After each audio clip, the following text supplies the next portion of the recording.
Guys, आज हम लोग यूपी टेट सुपर टेट के लिए जो संस्कृत है, यूपी टेट में 30 नंबर का ये आता है और सुपर टेट में 10 नंबर का आता है।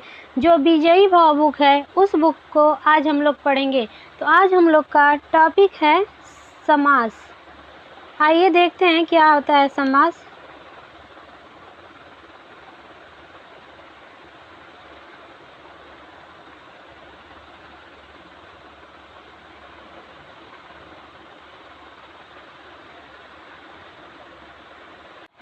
तो आइए वीडियो को स्टार्ट करते हैं।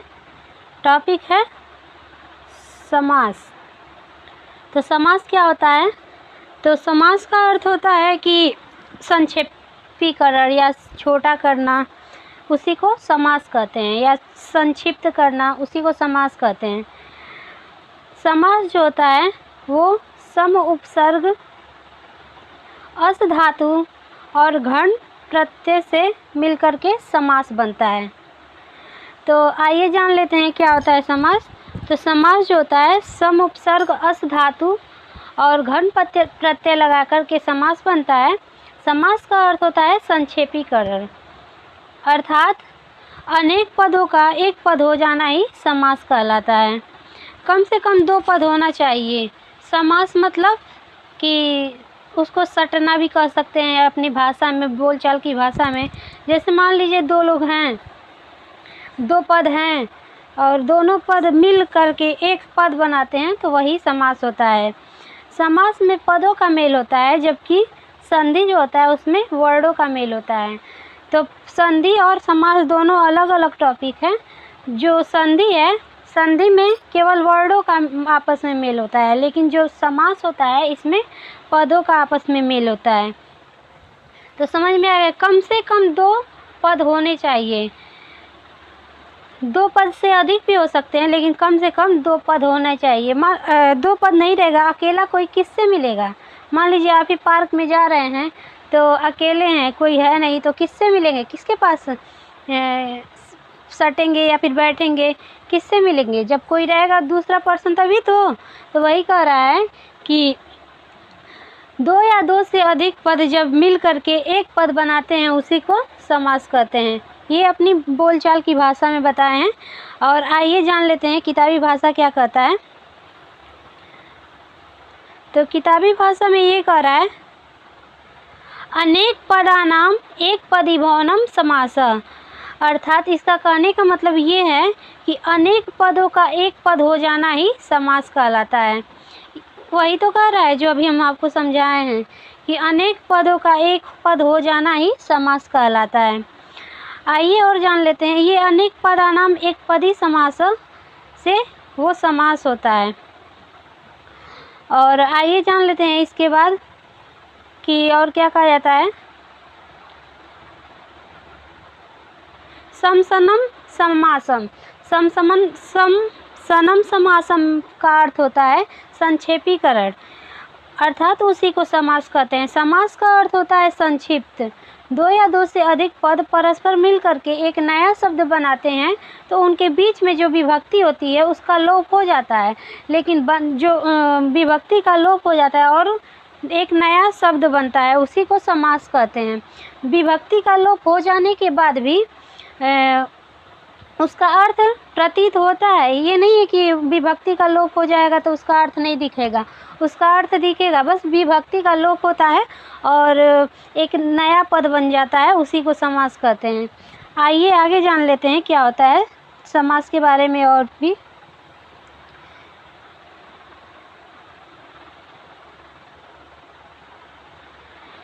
अर्थात जहाँ, वही अभी तो बताए हैं हम कि जहाँ विभक्तियों का लोप होता है, हो जाता है, परंतु अर्थ प्रतीत होता रहता है और अनेक पद मिल करके एक पद बन जाता है, उसी को समास कहते हैं। जैसे दशरथस्य पुत्रः, तो दशरथस्य पुत्रः का जब समास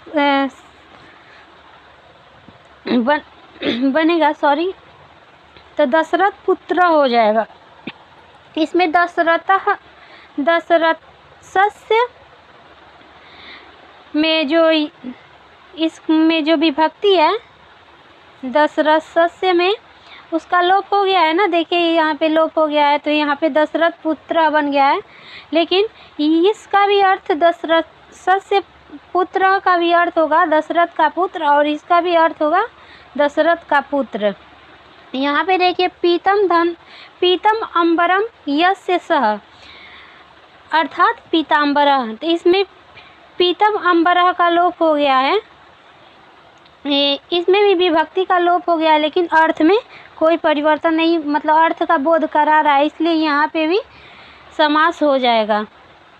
आइए जान लेते हैं विग्रह क्या होता है। तो समास का अर्थ होता है संक्षेपीकरण, मतलब इकट्ठा करना, और विग्रह का मतलब होता है बिखेरना या फैलाना।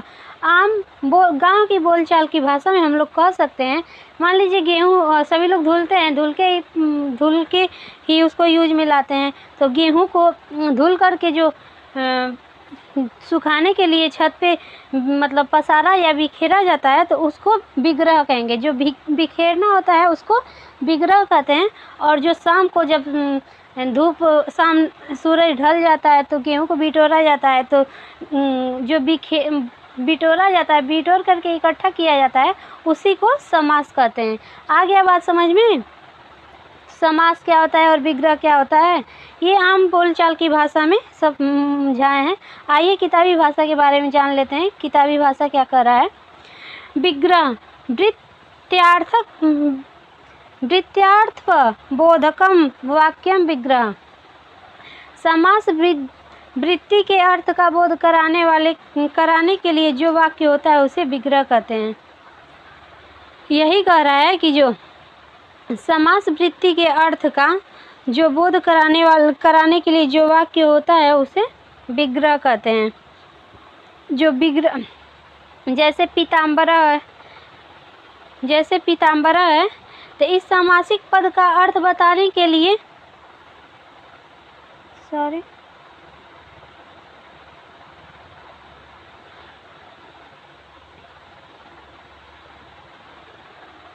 जैसे पीताम्बरा है, इस सामासिक पद का अर्थ बताने के लिए पीतम अंबरम यस्य सह, यह जो वाक्य है यही विग्रह है। ये जो पीताम्बरा का ये जो विग्रह हुआ है पीतम अंबरम यस्य सह, तो ये विग्रह हो जाएगा। और जो पीतम अंबरम यस्य सह, इसका अगर समास करेंगे तो पीताम्बरा हो जाएगा। समझ में आ गया? समास विग्रह कितने प्रकार का होता है, तो समास विग्रह ये जान लेते हैं कितने प्रकार का होता है। तो समास विग्रह 2 प्रकार का होता है। अब याद करने के लिए कैसे याद कर, आप लोग के कान कितने हैं, तो 2 हैं। आँख कितने हैं, तो 2 हैं। तो ऐसे ही समास विग्रह कितने प्रकार के हो जाएंगे, 2। नाक कितने हैं नहीं, आँख देख लीजिए, हाथ देख लीजिए, जितने हाथ हैं, जितने आँख हैं, जितने कान हैं, जितने पैर हैं, ये सब जितने 2-2 हैं ना, तो ऐसे ही सब विग्रह भी 2 प्रकार का हो जाएगा। तो आइए जान लेते हैं वो 2 प्रकार का कौन सा होता है समास विग्रह। तो पहला हो जाएगा लौकिक विग्रह और दूसरा हो जाएगा अलौकिक विग्रह। तो जो लौकिक विग्रह होता है वो क्या होता है, जब ये पाणिनि और पतंजलि जिस टाइम वो लोग थे, उस टाइम ज़्यादातर लोग संस्कृत भाषा का ही यूज करते थे और बोलते थे। बोलचाल की भी भाषा संस्कृत ही थी। तो ये उसमें सभी लोग व्याकरण नहीं ना पढ़े थे, कोई ऐसा भी था जिसको व्याकरण नहीं आता था। तो उन लोग को समझाने के लिए जो भाषा का मतलब उनको समझने के लिए जिस विग्रह का प्रयोग किया जाता है उसे लौकिक विग्रह कहते हैं। जैसे लोक के समझने लायक विग्रह को लौकिक विग्रह कहेंगे। जैसे देख लीजिए दशरथ पुत्र, इस सामासिक पद का लौकिक विग्रह होगा दशरथस्य पुत्रः। समझ में आ गया लौकिक विग्रह क्या होता है, जो लोकों के समझने लायक विग्रह हो उसी को लौकिक विग्रह कहते हैं। आइए अलौकिक विग्रह के बारे में समझ लेते हैं क्या होता है अलौकिक विग्रह। तो अलौकिक विग्रह जो होता है वो जो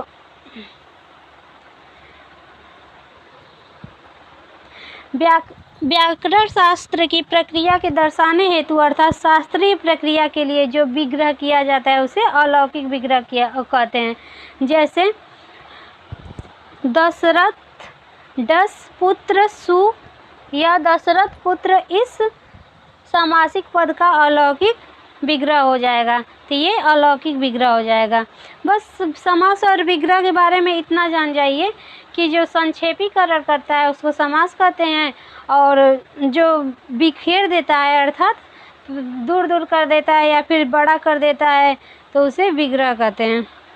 आइए समस्त पद या फिर समासिक पद के बारे में जान लेते हैं क्या होता है। तो समस्त पद या समासिक पद के बारे में आइए जान लेते हैं क्या होता है कि समास होने पर जो भी शब्द बनता है नया उसी को समस्त पद या समासिक पद कहते हैं।